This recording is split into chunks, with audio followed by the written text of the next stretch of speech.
Martial Asim Munir का दौरा America. Washington DC में ओवरसीज पाकिस्तानियों से मुलाकात की। फील्ड मार्शल का ओवरसीज पाकिस्तानियों ने गर्मजोशी से इस्तकबाल किया। ISPR के मुताबिक ओवरसीज पाकिस्तानियों ने अफवाज पाकिस्तान की कारकर्दगी को खिराज तहसीन पेश किया। मार्का हक और ऑपरेशन बुनियानुल मरसूस में बहादरी और पेशा वराना महारत पर इजहार फ़ख्र किया। फील्ड मार्शल सैयद आसिम मुनीर का ओवरसीज पाकिस्तानियों के किरदार पर इजहार तस्खीर, तफसीलात, सरमायाकारी और आलमी सतह पर पाकिस्तान का नाम रोशन करने पर शुक्रिया अदा किया। ओवरसीज पाकिस्तानियों ने तजावीज़ और तजर्बात फील्ड मार्शल के साथ शेयर किए। फील्ड मार्शल ने ताउन और रवाबित के तसलसल की ज़रूरत पर जोर दिया। फील्ड मार्शल ने ओवरसीज़ के साथ पाकिस्तान को महफूज, खुशहाल और मजबूत बनाने के अज़्म का इजहार किया।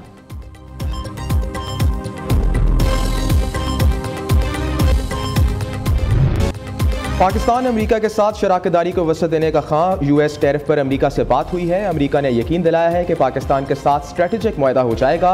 वफाकी वज़ीर ख़जाना मोहम्मद औरंगज़ेब कहते हैं हर मुश्किल वक्त के लिए तैयार हैं, तमाम तर तैयारियाँ मुकम्मल हैं। वफाकी बजट में पेंशन के अखराजात से ज़्यादा हैं।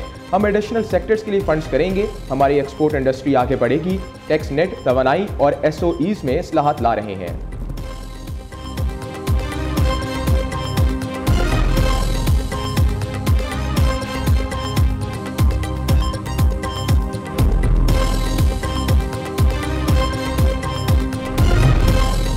डोनाल्ड ट्रंप ने ईरानी शहरियों को तेहरान खाली करने की वार्निंग दे दी।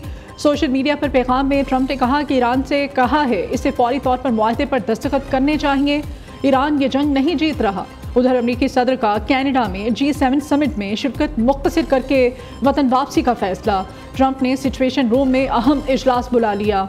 नेशनल सिक्योरिटी काउंसिल को सिचुएशन रूम में तैयार रहने का हुक्म।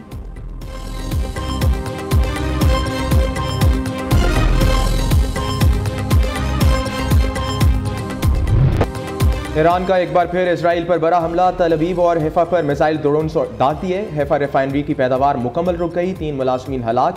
ईरानी मीडिया के मुताबिक हैफा और तल अवीव को निशाना बनाने के लिए ड्रोन्स और मिसाइल दाग दिए। तल अवीव और हैफा में सायरन बज गए। ईरान के मिसाइल हमलों से इजराइल में तबाही, कई इमारतें खंडर बन गईं। ईरान ने इजराइल का एक और F-35 जंगी जहाज गिराने का दावा कर दिया। पासदारान इंकलाब ने कहा कि ईरान ने इजराइल का एक और F-35 जंगी जहाज गिरा दिया है। गैर मुल्की खबर रसां इदारे के मुताबिक जुमे से अब तक ईरानी मिसाइल हमलों में 24 इजरायली हलाक और 600 जख्मी हो चुके।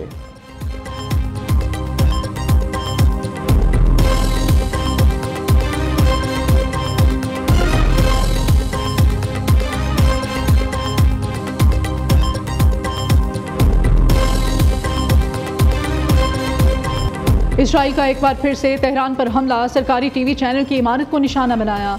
2 मीडिया कारकुन खवातीन शहीद हो गईं। गुज़श्ता रोज़ इजरायली फ़ौज ने तेहरान पर ताज़ा हमलों में सरकारी टीवी चैनल की इमारत को निशाना बनाया था। नशरियात के दौरान होने वाले हमले पर खातून एंकर को फौरी सीट से हटना पड़ा था। इस सारे मामले की वीडियो भी सामने आई थी जो कि सोशल मीडिया पर भी वायरल हुई थी। चैनल के मुतादिद कारकुन जख्मी भी हुए हैं। उधर नेतन्याहू ने ईरानी सुप्रीम लीडर आयतुल्लाह खामनाई पर हमले का इशारा दे दिया है।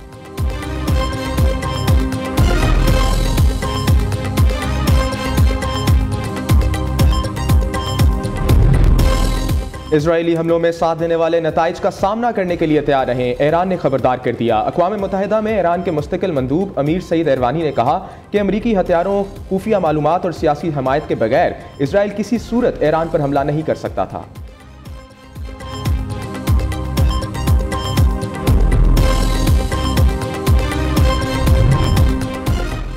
इजराइल की ईरान के खिलाफ जारहियत पर मुस्लिम दुनिया एक सफ में आ गई।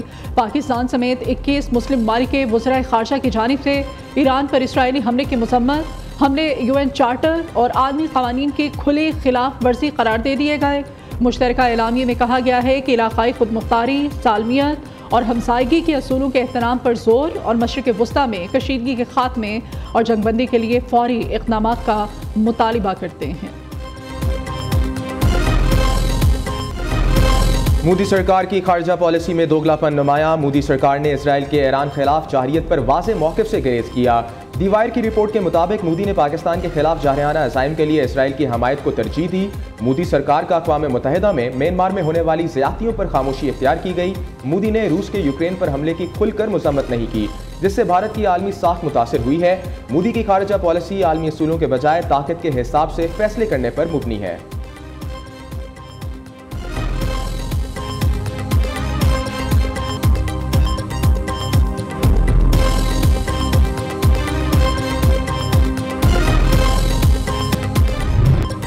सिख तंजीमों का G7 इजलास से पहले मोदी के खिलाफ जबरदस्त एहतजाज। सिख कम्युनिटी कनाडा में कत्ल होने वाले हरदीप सिंह नजर के हक में नारेबाजी करते रहे।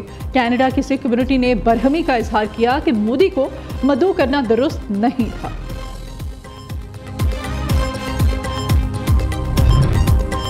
इस्लामाबाद हाई कोर्ट में रूल्स तब्दीली पर नया तनाज़े खड़ा हो गया। जस्टिस बाबर सितार का खत में एतराज़ सामने आ गया। बगैर फुल कोर्ट मीटिंग रूल्स तब्दील खिलाफ कानून है। जस्टिस बाबर सितार का कायम मकाम चीफ जस्टिस सरफराज डोगर और हाई कोर्ट के तमाम जजेस को खत। कहा कि आर्टिकल 192 के मुताबिक अथॉरिटी से मुराद चीफ जस्टिस और हाई कोर्ट के जजेस हैं। फौरी गलती की तस्हीह होनी चाहिए क्योंकि इससे मुलाजमीन के हकूक भी मुतासिर होंगे।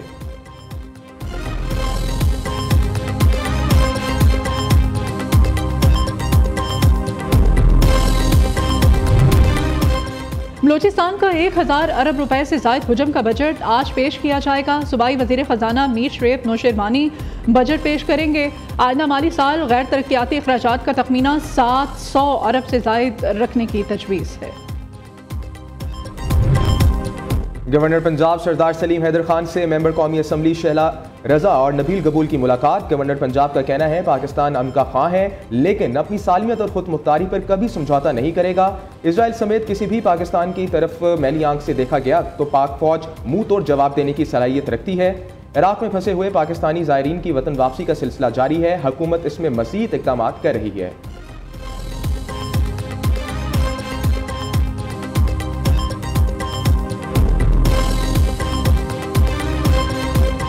महकमे रेलवे लाहौर डिवीजन के मुसाफिरों को बेहतरीन सफरी सहूलियात फराहम करने के दावे लेकिन अमली इक़दामात न होने के बराबर। वफाकी वज़ीर रेलवे के अहकामात ज़बानी जमा खर्च साबित हुए। ट्रेनों में AC खराब होने की शिकायत में इजाफा। अशिया भी नाकिस निकली। पाक बिजनेस कराक्रम समेत दीगर ट्रेनों में AC खराब होने की शिकायत। कराक्रम एक्सप्रेस में गैर मंजूर शुदा पानी सरेआम फराहम किया जा रहा है।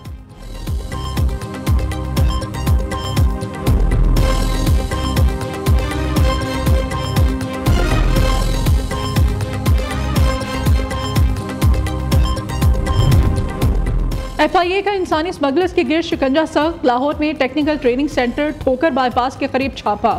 6 गैर कानूनी ट्रैवल एजेंट्स गिरफ्तार। 55 पासपोर्ट्स बरामद। मुल्जिमान बगैर लाइसेंस शहरियों से बैरून मुल्क और मुलाजमत के नाम पर पासपोर्ट्स और भारी रकूम वसूल कर रहे थे।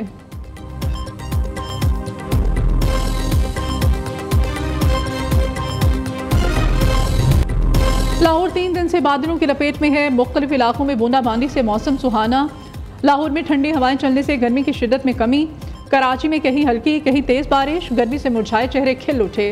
खैबर पख्तूनख्वा के मुख्तलिफ इलाकों में आज तेज़ हवाएं चलने और बारिश की पेशगोई।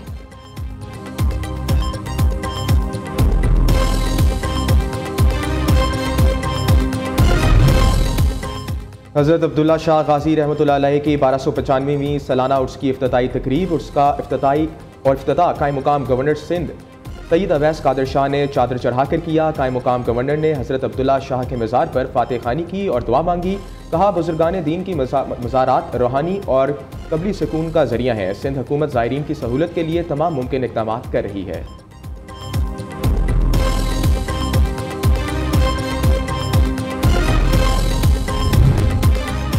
पाकिस्तानी क्रिकेटर्स की BBL ड्राफ्ट में एंट्री जारी। कौमी T20 टीम के कप्तान सलमान अली आगा ने भी ड्रॉप के लिए अपना नाम दिया है। कौमी T20 टीम के कप्तान सलमान अली आगा ने भी ड्रॉप के लिए अपना नाम दिया है।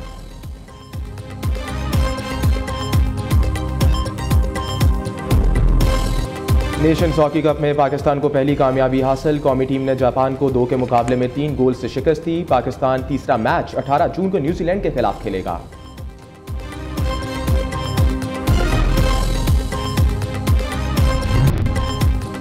और कोट डीजी में national academy of performing arts की जानिब से स्टेज ड्रामे का इनेकाद। समाजी बुराइयों के खात्मे और अवाम में शाऊर बेदार करने के लिए इस्लाही स्टेज ड्रामे को शायकीन की बड़ी तादाद ने देखा। अदाकारों की परफॉर्मेंस ने अवाम का दिल मोह लिया।